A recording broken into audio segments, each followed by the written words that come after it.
Hello there, ladies and gentlemen. This is Crazy Kitsune Gaming with our first episode of Fuga, Melodies of Steel 3. Yes, that's right, it is finally out. So this is going to be, as always, a sort of a walkthrough of the game, explaining how it works and letting you see it, so that hopefully, if you're having trouble with the game, you can get through it yourself. Now, before we actually get into this playthrough, I am going to have to do a little bit of explaining. First of all, yes, I am painfully aware that I have not actually finished Fuga 1 or 2. So, I do have to say that if you haven't played those two games first, this one's story is probably going to be a little bit confusing without the context of the last two games. Also, another thing I'm going to have to mention is, I do, narrate the game myself, as in, it's a text-based game, and I do sort of, kind of voice act the characters to my best degree. I'm gonna have to put a small caveat on that. For the first cutscene, sometimes some of the text goes by a little bit too fast, and also, I don't think I can really properly do screams or laughs for each of the characters, because there is a lot of gut-wrenching screams in this game that I don't think I have the voice pitch to reach. That, and it would probably absolutely slaughter my microphone, and there's already going to be quite enough slaughter going on in the game. I don't think I need to go killing my microphone. And of course, just real quick before we get in, we will go through the options because, yes, just like the last two Fuga games, when it comes to the voice language, we are still stuck to just Japanese or French. Both beautiful languages, of course, but probably not what everybody speaks who's going to be playing this game. That's why I sort of do my weird narration slash voice acting. The game does have its own in-game narrator, of course, but they, again, only speak those two languages. And sometimes the narrator is a little bit slow, so if I accidentally press A to move to the next section of dialogue before they themselves finish speaking, that's my apologies. That's my bad. And sometimes I may start speaking before the narrator is actually finished speaking. Again, that will be my bad. I'll try to avoid it, but I just want to warn you. And of course, we are not going to be skipping the previous tutorial. I will explain the mechanics myself, but having the tutorial assisting is always quite nice.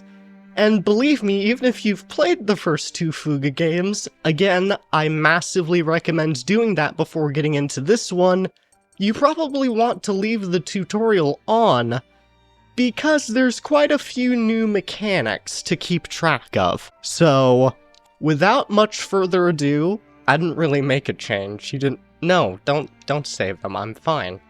Without further ado, let's get into this game proper. And of course, like with any game, well, with any Fuga game, we have multiple save slots. And you know me and multiple save slots. I love them. Now, one other thing. Before we start the game, it will probably prompt you to either enter fast mode or normal mode. Now, for your first playthrough of the game, you absolutely want to go normal mode. That is basically just going to be the normal Fuga experience. It'll have the story, the cutscenes, all of that. And believe me, this is probably the best game story that I've played through in a while.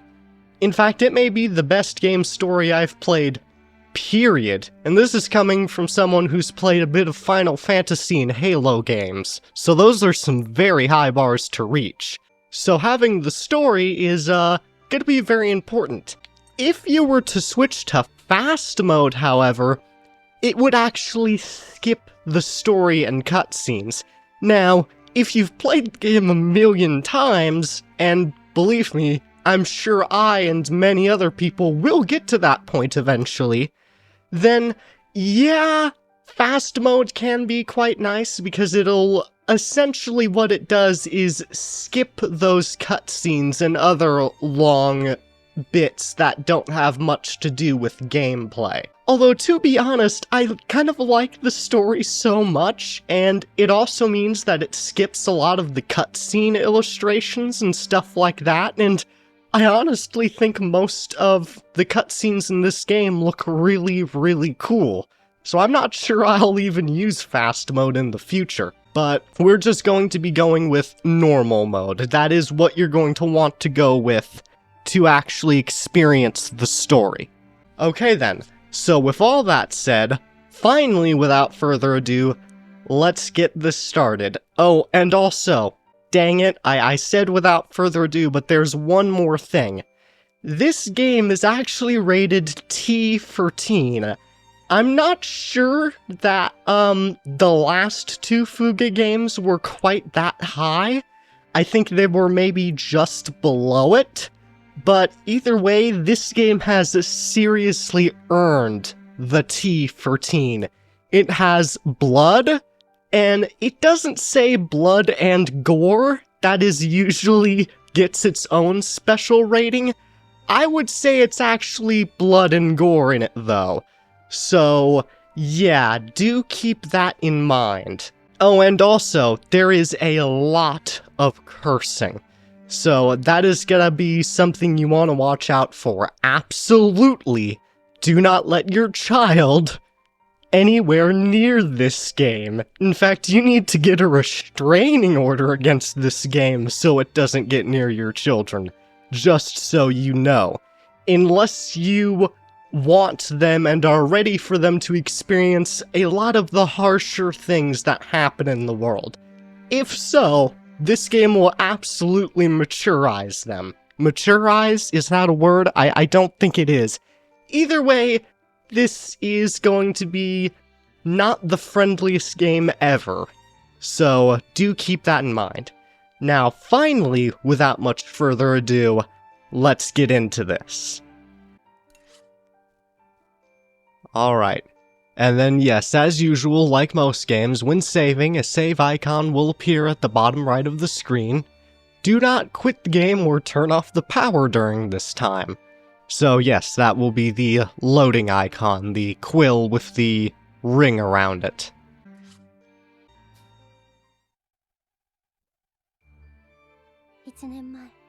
One year ago, the Berman Empire launched an invasion against the peaceful nation of Gasco.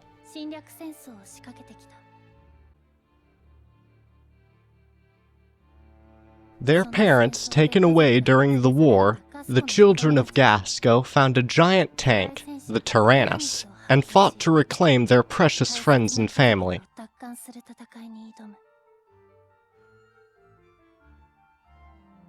Through their blood and sweat, they defeated the Berman army and vanquished the re-resurrected Vannergand, god of destruction.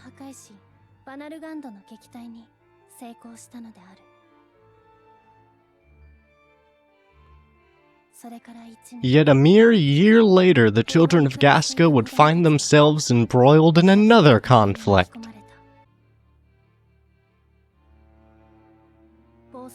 Their friends spirited away in the berserk Taranis, they again faced the flames of war and were forced to carry the loss of their friends.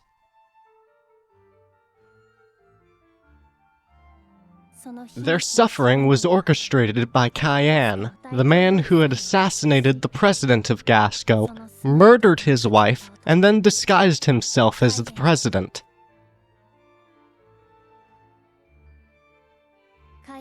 For the sake of his own revenge, he once again re-resurrected the Vannergand, and brought terror to the people of Gasco.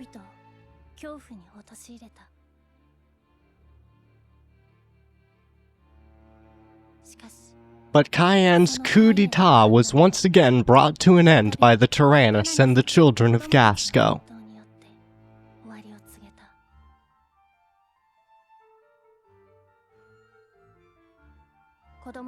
To prevent the Taranis from becoming the spark that might reignite the flames of war, the children dropped it into the sea of clouds and returned to their peaceful days.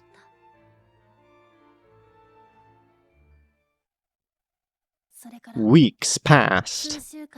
Now, just so you know, this is the point where the cutscenes return to being normal. I don't know why for this opening cutscene they decided to make it so that it will just move through without you pressing the go to next button. So, forgive me for having to talk over the narrator. Very sorry, narrator. But I kind of had to in order to say everything. And also, just so you know, this game basically starts... Essentially, its opening cutscene is basically the same ending cutscene for Fuga 2. Just another reason why it's a very good idea to play through the first two games first. Midnight. Zit. Malt? Malt's home. Petite Mona. What was that? Did someone just call my name?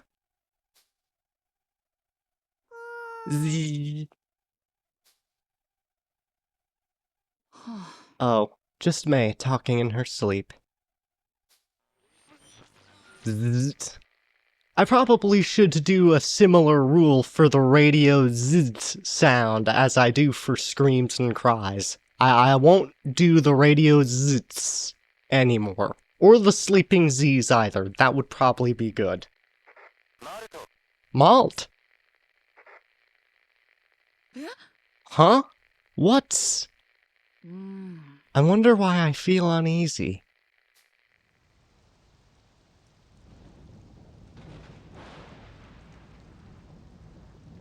The Forbidden Cave. It felt like I was being called by someone or something. It was coming from here. I'm sure of it. Deep within the Forbidden Cave.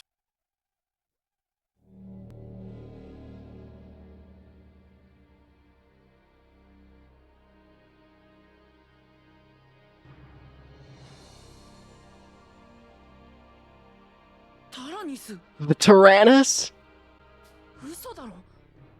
But we dropped it in the Sea of Clouds. What's it doing back here? Is anyone there?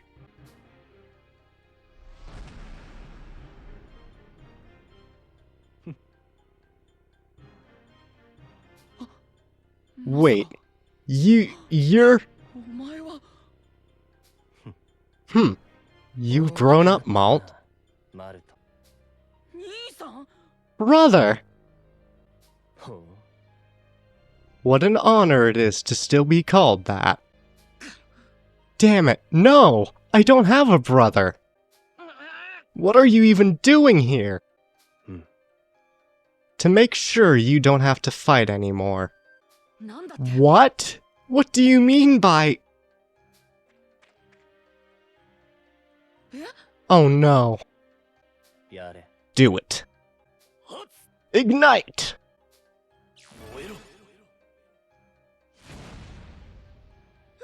What? Sorry about this, kid. Ha!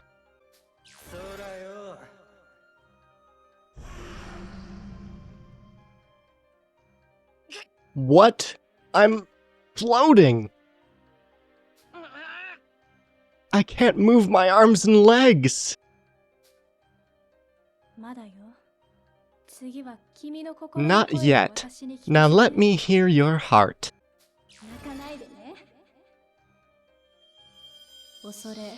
I hear fear, confusion, and a fierce rage.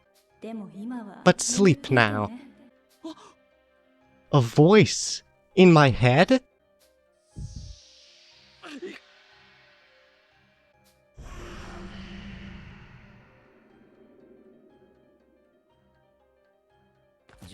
That's enough.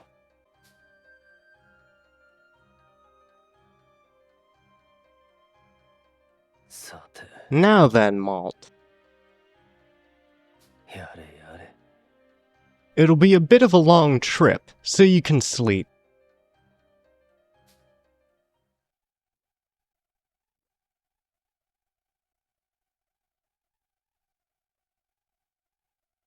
All proper nouns in the game can be searched in the Kimonopedia. Yes, the Kimonopedia. That is going to be a very important thing. And funny thing, during most of the cutscenes, you'll actually be able to just look at the Kimonopedia in the middle of it, which I think they did because there's just so much information in the game and a lot going on with its story.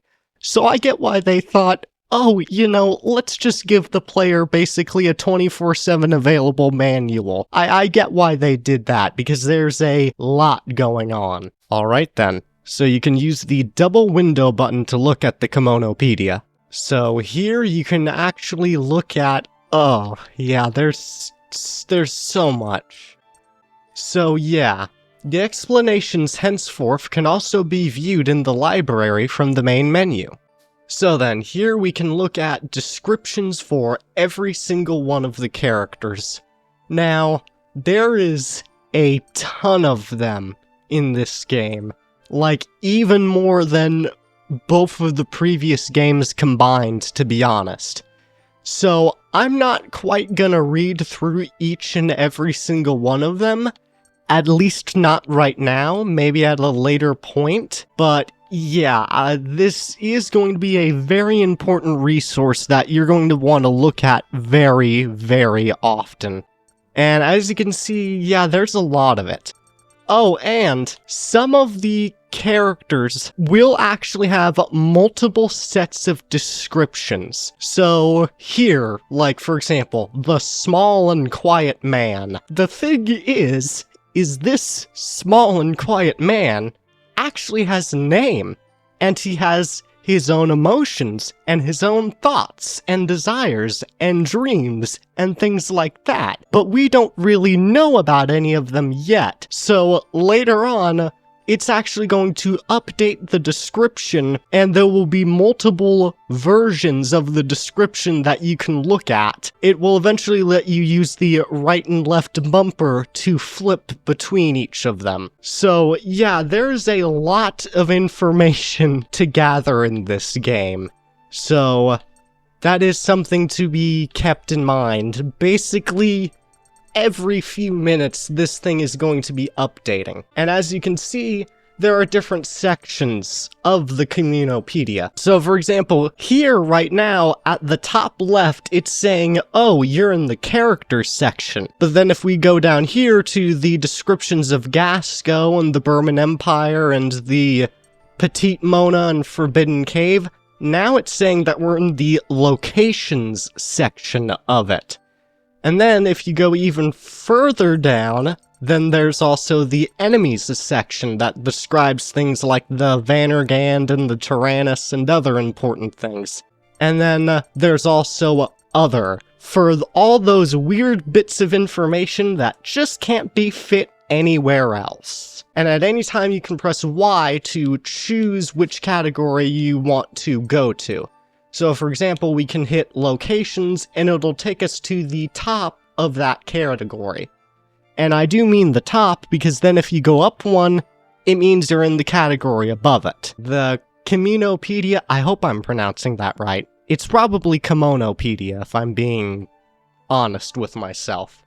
But yeah, you're going to be wanting to look at this book very, very often. And yeah, as you can see here, it will actually show you all of the most recent things that you have discovered. It's pretty nice, and it will basically always be getting filled up, so check it every chapter. Honestly, no, check it every half chapter, to be completely honest, because it just has so much information packed into it. So I'll explain all of this menu and things like that in the next episode, because for now, that is finally going to be the end of this episode. I hope you've enjoyed the episode. I will explain the rest of the mechanics because, yes, there's still more new mechanics to discuss even after all this. So until then, please consider liking and subscribing as it motivates me to make even more videos like this. And until then, I'll see you in the next video. Have a good day.